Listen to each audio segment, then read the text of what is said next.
और कौन डरता है ये देश जानता है, जनता जानती है। इस भीड़ से कौन डरा, कुंभ से कौन डरा, भव्य आयोजन से कौन डरा, कौन आलोचना करने लगा। तो जो डरते हैं वही आलोचना करते हैं। जिनके पास कोई मुद्दे नहीं है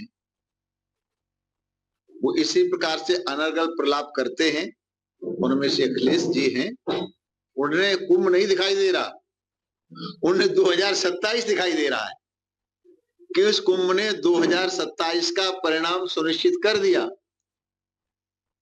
वो कुछ और ही सपने देख रहे थे। तो 2025 के कुंभ ने 2027 का परिणाम घोषित कर दिया। उनका दर्द ये है। इस बार का जो महाकुंभ था वो पिछली सरकारों ने जो कुंभ देखे, जो इंतजाम किए, जितनी जनता पहुंची उससे बहुत अलग था। तस्वीरें जरा सबसे पहले आपको दिखा रहे हैं, 6 तस्वीरें देखिए। ये 6 तस्वीरें अपने आप में बता रही कि कैसे और सरकारों में जो कुंभ हुआ उससे बहुत अलग ये कुंभ था। पहली तस्वीर देख रहे हैं आप, कुंभ में साधु संत पहुंचे, जो आंकड़ा है वो भी यहाँ पता चल रहा है आपको। ड्रोन शॉट्स हम दिखा रहे हैं। 75 देशों के विदेशी श्रद्धालु भी पहुंचे हैं। वहीं कड़ी सुरक्षा व्यवस्था, जो पुलिसिंग थी यहाँ पर, वो स्मार्ट पुलिसिंग के तौर पर देखी जाए, क्योंकि यहाँ बिना हथियारों के ही इतनी बड़ी भीड़ का प्रबंधन किया गया। स्पेशल ट्रेनें चलाई गई। वहीं इकोनॉमी को भी बूस्ट मिलता दिखा, क्योंकि व्यापारियों की बल्ले बल्ले होती दिखी। तमाम जो सैलानी थे वो पहुंचते रहे, बड़ा आंकड़ा बढ़ता गया और ऐसे में इकोनॉमी को भी एक तरह से, अर्थव्यवस्था को भी एक पुश यहाँ मिलता गया।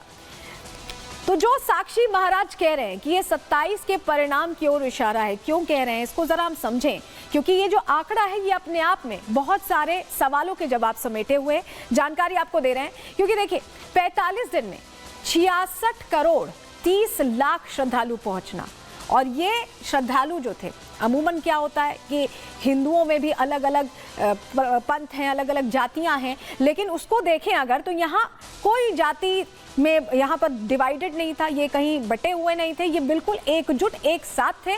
और यही वजह है कि सनातन का जो ये महाकुंभ था इसमें हिंदू एक होते दिखाई दिए। ये हिंदू चेतना को जगाने वाला कुंभ था, ये हिंदुओं को एक करने वाला कुंभ था, और ये रंग पूरे प्रयागराज में बिखरा दिखाई दिया। इस तरह की तस्वीरें सामने आई। लेकिन आपको जरा बताते हैं कि जब हम कह रहे हैं कि ये जो आंकड़ा है ये अपने आप में बड़ा कीर्तिमान स्थापित करने वाला आंकड़ा तो है ही, लेकिन फ्यूचर में क्या होगा, भविष्य में क्या होगा, उसका इशारा देने वाला आंकड़ा भी है। क्यों हम ऐसा कह रहे हैं जरा आपको समझाते हैं, जानकारी देखिए। अभी पिछले जो लोकसभा चुनाव हुए थे 2024 में हुए थे, 19 अप्रैल से लेकर 4 जून तक चले थे और करीब 46 दिन चले थे। 46 दिन में कुल वोट कितने पड़े? 64.64 करोड़, यानी 64 करोड़ 64 लाख ये वोट पड़े। अब जरा महाकुंभ में समझिए, 13 जनवरी से 26 फरवरी तक चला, 45 दिन चला। कुल श्रद्धालु कितने पहुंचे? 66.30 करोड़। तो ये जो आंकड़ा है, जितने वोट पड़े उससे भी ज्यादा बड़ा आंकड़ा है। और जो वोट पड़े थे इलेक्शंस में वो सभी धर्म के थे, सभी धर्म के थे, सभी दलों को वोट पड़े, तब ये आंकड़ा जोड़ जाड़ के 64 के करीब पहुंचा, 64 करोड़ 64 लाख। लेकिन अभी जो हिंदू पहुंचे, सनातनी पहुंचे, आप समझिए सिर्फ सनातनियों का आंकड़ा है, शुद्ध सनातनियों का आंकड़ा है, और ये 66 करोड़ से ज्यादा था। तो अपने आप में ये बड़े परिदृश्य में समझने के लिए काफी है कि ये आंकड़े डरा रहे हैं अब बाकी दलों को। योगी आदित्यनाथ इसको लेकर क्या कह रहे हैं, सुनिए जरा। 66 करोड़ 30 लाख श्रद्धालु किसी आयोजन का हिस्सा बने, कोई अपहरण की घटना नहीं, कोई लूट की घटना नहीं, कोई भी ऐसी घटना नहीं जिस घटना के बारे में कोई ये कह सके। विरोधी को भी ढूंढे ढूंढे दूरबीन लगा करके भी और माइक्रोस्कोप लगा करके भी वे इस प्रकार की घटनाओं को उजागर नहीं कर पा रहे। मौनी अमावस्या के दिन 8 करोड़ श्रद्धालु यहां पर था। इतना बड़ा समागम प्रयागराज आने की तत्पर दिखाई दे रहा था, लेकिन विरोधी और विपक्षी लगातार दुष्प्रचार कर रहे थे। किसी अन्य जगह की घटना को प्रयागराज से जोड़ करके बदनाम करने की साजिशें हो रही थी। मुझे लगता है कि जनता जनार्दन ने एक सिरे से उन्हें खारिज करके प्रयागराज महाकुंभ में आकर के साबित किया कि नहीं, तुम्हारे दुष्प्रचार में अब नहीं आएंगे, सनातन का ध्वजा अब कभी झुकने वाली नहीं है। और 2024 के जरा वोट के आंकड़े भी हम आपको बता देते हैं, क्योंकि उससे आपको बेहतर समझ में आएगा क्यों हम कह रहे हैं कि ये जो सनातनी आंकड़े हैं ये विपक्षियों को डरा रहे हैं। बीजेपी को कितने वोट पड़े थे 2024 के चुनावों में, जरा आपको बताते हैं। 23.60 करोड़ यहाँ ये वोट का आंकड़ा था। 23 करोड़ 60 लाख करीब वोट पड़े। वहीं कांग्रेस की बात करें तो 13 करोड़ 68 लाख वोट पड़े और समाजवादी पार्टी को 2 करोड़ 95 लाख वोट पड़े। अब आप ऐसे में जरा दो लड़कों की जोड़ी को जोड़ भी अगर आप लेते हैं तो भी आप समझिए कि 16 करोड़ ही होते हैं। फिर भी बीजेपी भारी है। लेकिन अब ये जो आंकड़ा छुआ है सनातनी हिंदुओं का आंकड़ा, जिन्होंने स्नान ध्यान किया है, जिनके हिंदू हृदय तक ये बात पहुंच चुकी है कि सनातनी को किसको इंपॉर्टेंस कौन देता है और उसको लेकर प्रणबद्ध कौन है, करबद्ध कौन है, ये जरूर समझ में आ गया है लोगों को। और ऐसे में जनता क्या सोच रही है, लोगों का क्या मानना है इन आंकड़ों को लेकर, इस मैसेजिंग को लेकर, सुनिए जरा।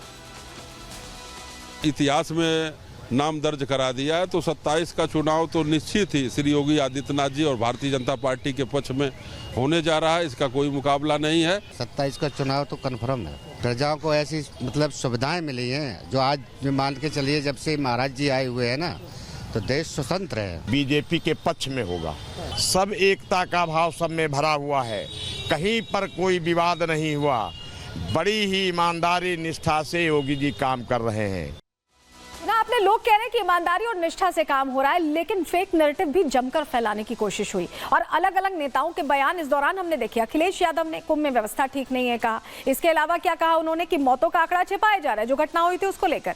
और यहाँ ममता बनर्जी ने तो एक कदम आगे बढ़ के ये कह दिया कि ये महाकुंभ नहीं मृत्यु कुंभ है। सोचिए, इस तरह की बात कह दी गई। लालू यादव कह रहे हैं कि कुंभ फालतू है, उनके लिहाज से सनातन का इतना बड़ा महापर्व फालतू रहा। मल्लिकार्जुन खड़गे ने कहा कि लाशों को गंगा में बहाया गया है। इस तरह के बयान जब आए तो ऐसा नहीं है कि इन बयानों से इनको लगा कि इनकी तुष्टीकरण की राजनीति पुख्ता होगी, मजबूत होगी, लेकिन सनातनी हिंदुओं का झुकाव भी देखने को मिला क्योंकि इन बयानों के बावजूद भी वो लगातार पहुंचते रहे, आंकड़ा बढ़ता रहा। जरा अब आपको अगली तस्वीर दिखा रही है, तस्वीर भी आपके लिए देखना जरूरी है क्योंकि सीएम योगी आदित्यनाथ ने यहाँ कर्मवीरों का सम्मान किया है, उन लोगों का जिन्होंने जी तोड़ मेहनत की है, 24 घंटे काम किया है। और ये काम इसलिए भी जरूरी था क्योंकि ये व्यवस्था में लगे हुए थे, ये व्यवस्था में लगे हुए थे। सम्मान करने की तस्वीर अपने आप में बताती है कि जब आयोजन सफल होता है तो लोगों की कोशिशों से होता है और ये सबसे ज्यादा महत्वपूर्ण यहाँ हो जाता है। आपने देखा होगा कि जब राम मंदिर का निर्माण हुआ था तो प्रधानमंत्री ने भी जो वहां कर्मवीर थे उन्हें सम्मानित किया गया